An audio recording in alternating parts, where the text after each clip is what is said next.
What's good? It's Woog. Please like the video, subscribe to the channel if you are into the fight talk. We've got Conor Benn, 18 wins, 0 losses, taking on Adrian Granados, 21 wins, 8 losses, 3 draws, and 1 no contest. So boxing fans across the pond are a lot more familiar with the Conor Benn story than most American fight fans, but if you are unaware of the historical significance of Conor Benn in the fight game, he is the son of former middleweight and super middleweight, 160 pound and 168 pound champion Nigel Benn. Nigel Benn had won the WBO middleweight 160 pound title back in 1990, and then he defended it once successfully, knocking an aging Iran Barkley out in the first round. Iran Barkley caught an aging Thomas Hearns and beat him back in the day. But Nigel Benn won the WBO middleweight title, defended it, then lost it versus Chris Eubank, who has a son, Chris Eubank Jr., who's currently campaigning in the middleweight and 168 pound divisions. So Nigel Benn lost his title to Chris Eubank in 1990 via 9th round TKO, and then he goes up in weight, he being Nigel Benn. Nigel Benn wins the 168 pound WBC title, and he actually defends that one successfully several times. So one of those title defenses was also a title unification fight. So Nigel Benn put his WBC belt on the line, and guess who he meets 3 years later? Chris Eubank. And in this rematch, the result is a split draw. So Nigel Benn retains his title, Chris Eubank retains his title, and they both move on. Nigel Benn defended that 168 pound WBC title successfully 9 times. You know, one of those title defenses was the iconic fight between he and Gerald McClellan, an all-out war, an absolute classic that unfortunately resulted in permanent brain injury for Gerald McClellan. He's been having a really difficult go. You know, one of his main advocates and helpers has been Roy Jones Jr., has stepped up and played a big part in Gerald McClellan's life and trying to just ensure some decent quality of life for him. So props to Roy Jones Jr. for that. But yeah, Nigel Benn, one of his title defenses was that classic against Gerald McClellan.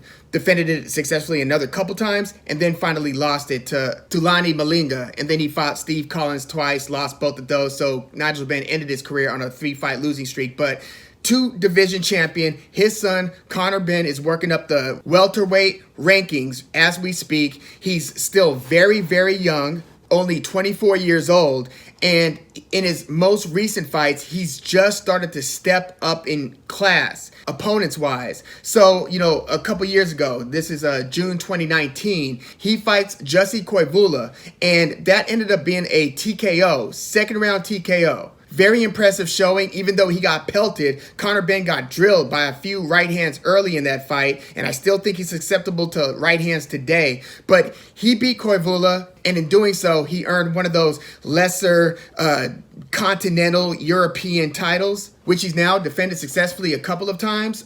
In November 2020, in his first fight since the pandemic started, he fought Sebastian Formella. You might remember Sebastian Formella was Shawn Porter's COVID-era fight. That's basically Shawn Porter's only fight since the Errol Spence showdown.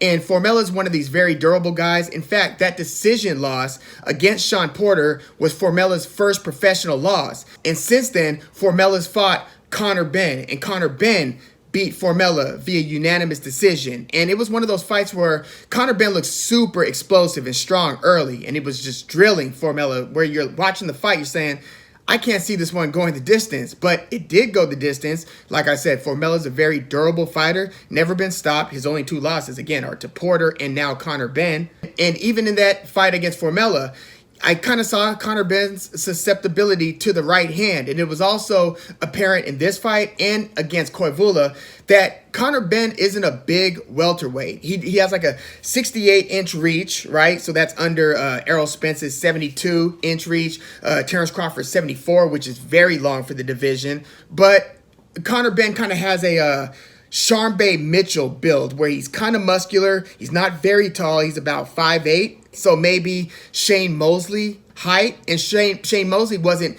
very tall for the division either, but Shane Mosley had out of this world power, at least as a lightweight, still kind of carried to 147. He had some knockouts there. But Shane Mosley also had like electrifying hand speed. I think Conor Benn throws combinations well, but he doesn't have that just special hand speed. He's not slow by any stretch, but it's not like outlier quick. So you couple that with his smaller build for the division, and you could kind of, foresee him having certain issues. But one thing I will say, he looked good against Formella, and again, it was important that he won that COVID-era fight. And then in April of 2021, just a couple months ago, he fought Samuel Vargas, who's now fought Errol Spence, Virgil Ortiz Jr., and Conor Benn stops Samuel Vargas in like the first 90 seconds of the fight. Like first minute and a half, Conor Benn smokes Samuel Vargas. He just looked brilliant when he was throwing those combinations. He looked like he was hitting very hard. He's a very scary first round fighter because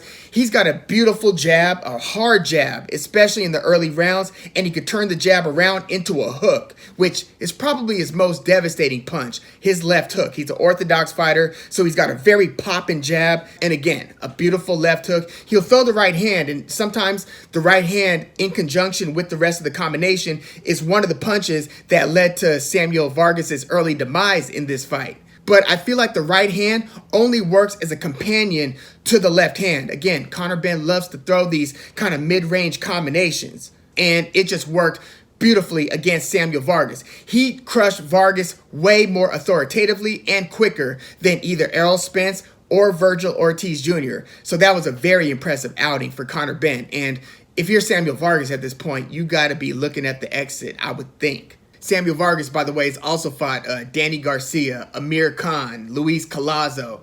Definitely a win some, lose some guy, and anytime he's truly stepped up in class and fought the elite or near elite, he's almost always lost, and usually by stoppage. But this is Conor Benn's first fight since the Samuel Vargas destruction, first round destruction. And this time, Conor Benn's taking on the very tested, pretty durable, at one point very, very competitive Adrian Granados, who is, like I said, 21-8 with 3 draws and 1 no contest. The no contest was a weird fight against Javier Fortuna, where Fortuna fell through the ropes and like hurt his shoulder, had to be carried out of the fight on a stretcher. But the first time I really paid attention to Adrian Granados was when he fought Adrien Broner. This was in 2017. Actually, I remember watching Granados a couple times before that. One time was actually a win against Amir Imam, but a couple fights after that impressive win over Imam via TKO, Adrian Granados fights Adrien Broner, and that was a very competitive fight. In fact, as I'm watching the fight, by the time they went to the judges' scorecards, I thought that Adrian Granados might have edged Adrien Broner, but they gave Adrien Broner the split decision win. Super competitive fight. And it really made Adrian Granados look like a kind of a litmus test, a not just shy of a gatekeeper, but definitely somebody who you could see the other rising talents maybe test their skills against to see if they could truly be elite. Adrian Granados kind of assumed that position with that super competitive fight versus Adrien Broner. In fact, his very next fight, his being Adrian Granados, was against Shawn Porter, and that was a very competitive fight. I think Shawn Porter actually broke one of his hands in that fight. So some of the punches that he wanted to let go of, he had to kind of pull back on or not throw as authoritatively. But Adrian Granados, a pretty rugged type of fighter, somebody who likes to kind of stay on you, could take a good punch, likes to let his hands go, and just likes to kind of outwork his opponent. He's not, he doesn't pass the eyeball test in terms of being like just out of this world gifted. There's nothing that's just going to wow you physically about Adrian Granados, but it's his pace, it's his competitive nature, his competitive spirit in the ring. You can kind of feel his heart and desire in some of these fights, and the fight against Shawn Porter was another example of that. It was a very competitive fight. Shawn Porter, in this case, won by unanimous decision. So unlike the Adrien Broner one, this one, all 3 judges went to Shawn Porter. Again, I thought that Adrian Granados could have won that fight against Adrien Broner. So after the loss to Porter, Adrian Granados has that weird short fight against Fortuna where Fortuna falls out of the ring, and then Granados goes on to win the next couple fights against lesser opponents, and then he stepped up in class again versus Danny Garcia, and this time Danny Garcia actually knocked Adrian Granados out. Now, that's not something that we've been used to seeing. Again, even in Granados' losses, he had gone the distance and fought very close fights. In the case against Danny Garcia was more or less winning most, if not all of the rounds up until the point of the knockout. And, Danny Garcia, even more so than Shawn Porter, even though Shawn Porter beat Danny Garcia is one of those more sharpshooting guys where he'll time it right. And if he hits you with that left hook or a punch that he's really setting you up for, like his fight against Brandon Rios, he could get you clean out of there. We've seen some spectacular Danny Garcia knockouts, including that one that kind of put him on the map after, well, I guess the Eric Morales one put Danny Garcia on the map, but it was his knockout win against Amir Khan that really had us, eyebrow raised about Danny Garcia. So Danny Garcia knocks Adrian Granados out. This is 2019. Granados then fights a decision loss against Robert Easter Jr., then fights Arturo Herrera, beats him via early TKO. That's another lesser tiered opponent, less quality opponent. And then he fights to an 8-round majority draw against Jose Sanchez. So, coming into this Conor Benn versus Adrian Granados fight, I really have some questions in terms of where Adrian Granados is in his career trajectory. He still, fights pretty competitively, wins some, loses some, but he's been fighting some really good opponents in recent years. So he's been losing a lot more than he's been winning lately. He's 31 years old, so he's not necessarily like an old fighter, but, fighters age differently. Some of them could fight until they're 40 and still be competitive and beyond. And some fighters, look pretty shot by their early 30s, even late 20s sometimes. So 31, don't let the age fool you. I feel like because Granados has been taking on tough opponent going the distance with Shawn Porter, whose health could that be good for? So, I feel like the surging, much younger Conor Benn at this stage of his career is entering this fight at the right time and catching Granados at the right time. I don't even think this is, nearly the same Granados that fought that super close, disputed split decision loss against Adrien Broner, because that, again, was 2017. This is 4 years after that. He's had 4 losses since that. Well, 4 losses counting that, and then a draw. So Conor Benn is really the A-side fighter here. DAZN is building him up. Again, he's got a famous, father in Nigel Benn, especially in the UK. Pretty much a former household name. You know what I mean? So he's carrying on the legacy here, and I expect him to look very impressive against Granados. Now, Granados likes to mix it up in the same range distance-wise as Conor Benn. They like to kind of, be up on each other, but I think Conor Benn likes to maybe a little bit more space so he can let his, punches go to where he's catching you with the right part of the left hook. And again, I keep on saying this. I feel like Conor Benn is susceptible to an overhand right hand. I've seen him get caught time and time again. He is kind of shoring up his defense a bit, but he still drops his lead left hand way too much. Like, of course, it's tiring to keep your hands up like this for long periods of time. And sometimes when you drop your hand, the punch coming at a different angle makes it easier to hit the opponent. When Roy Jones would always drop his hand, he would throw a hook. They wouldn't see it because of the trajectory. So I get the offensive reason why you would want to drop your hand sometimes and for preserving energy. But it also makes you much more vulnerable if you're not on your P's and Q's timing-wise. You either have to roll with it, which I think that Conor Benn's getting really good at as well. He's getting caught less cleanly. But now, as he's going to start working up the tier level in opponent quality, these are things that you can't really afford to slip on. So I do feel like he's going to get a comeuppance, and somebody's going to really put it on him with the right hands and people who are more durable and better in the middle to later rounds. I think that Conor Benn tends to slow down big time, and I think that a lot of the pop off of his punches starts to decrease. So if you look at the rounds that he knocks his opponents out in, it's always round 1, 2, or 4. It's always in that range. He's not getting late knockouts, and he is winning unanimous decision, but I do think that his power decreases. So I think that there are people who are still much better than him at the welterweight division, but he is showing promise. I think he's got some, he's got professional level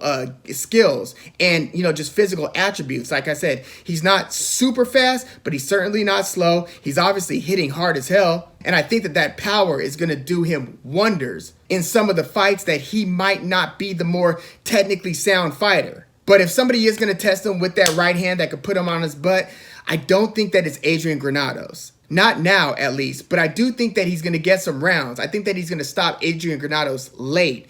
Adrian Granados is going to be, I think, pretty durable. He might even win like 2 or 3 rounds. You know what? Let me modify that. I think that Conor Benn is going to win, but I don't think he's going to get that elusive late stoppage against Adrian Granados. I think that Adrian Granados, his durability is going to wane. And I thought that the Danny Garcia knockout loss was kind of a turning point. But Danny Garcia, again, I think is still a special puncher. And Danny Garcia has shown that he can hit hard late in fights. I think that Conor Benn's going to win this one via decision. I think that Adrian Granados is still going to be durable enough to where if he survives the first 2 to 3 rounds, because there is a chance that Conor Benn can smoke him out early because of how devastating he is in those first couple rounds. Both, again, powerful jab. I'm going to look out for that freaking pipe of a jab, but the left hook. I think that he's going to try to throw some combinations to really hurt Granados. I think Granados is still going to be like rugged enough, durable enough to survive those early storms. And I think that he's going to take him the decision. But please, let me know what you think about Conor Benn. Let me know. Check this out. In the welterweight division, if you look at how things line up, all of the power in the division is with PBC right now, right? With Errol Spence and Shawn Porter and Danny Garcia, Keith Thurman, and you name it. But when you look on the DAZN side, it's like slim pickings. But they do have Golden Boy's Vergil Ortiz Jr. If Conor Benn wins this fight and Vergil Ortiz Jr. beats Mean Machine Kavaliauskas, I get why they wouldn't do it, because you want to build these guys up and then make bigger fights and then make those fights that matter happen when there's more money on the table.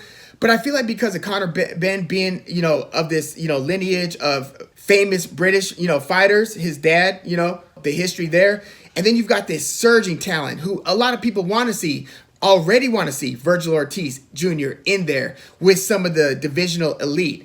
Why not do Conor Benn versus Vergil Ortiz Jr. on DAZN? It just seems like it would make a lot of sense. But yeah, let me know what you think about Conor Benn versus Adrian Granados. Who do you have winning the fight and how? And how do you see Conor Benn? And I'm saying unless Adrian Granados pulls up a big upset, which again, he could be very competitive in certain fights. And if he can still fight as well as he fought against Adrien Broner and Shawn Porter, he can be in this fight. But let's say Conor Benn wins the fight. What would you want to see on his agenda for the next year to year and a half, 2 years? Let me know in the comments. Please like the video, subscribe to the channel if you are into the fight talk. I'm Woog. Thanks for tuning in.